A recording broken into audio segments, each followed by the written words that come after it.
మూత్రం పోయడంలో మీకు సమస్యలు తలెత్తుతూ ఉంటే చాలా సులువుగా కేవలం లేత మర్రి ఊడలు, మర్రి చెట్టు దగ్గరికి వెళ్ళి లేతగా ఉండేటువంటి మర్రి ఊడలను సంపాదించండి.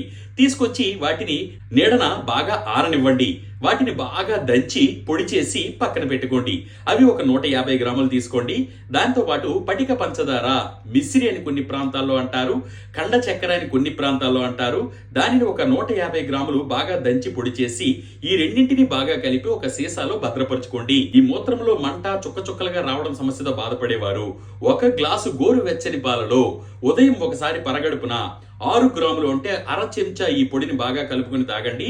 అలాగే రాత్రి నిద్రపోయే ముందు కూడా 1 గ్లాసు పాలలో అర స్పూను అంటే 6 గ్రాముల పొడిని కలుపుకొని తాగండి.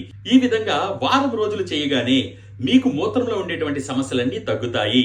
ఒకవేళ గనక ఇంకా తీవ్రత సమస్య ఎక్కువ ఉంటే ఇంకొన్ని రోజులు పాటించినా పర్వాలేదు.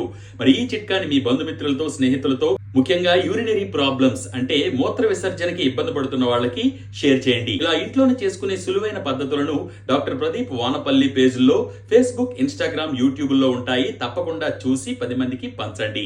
నన్ను సంప్రదించాలి, కలవాలి అనుకుంటే 6303338711 ఈ నంబర్కి ఉదయం 10 నుండి సాయంత్రం 5 గంటల మధ్యలో సంప్రదించగలరు. సర్వే జన సుఖినో భవంతు, సర్వే సుజనా సుఖినో భవంతు. ధన్యవాదాలు.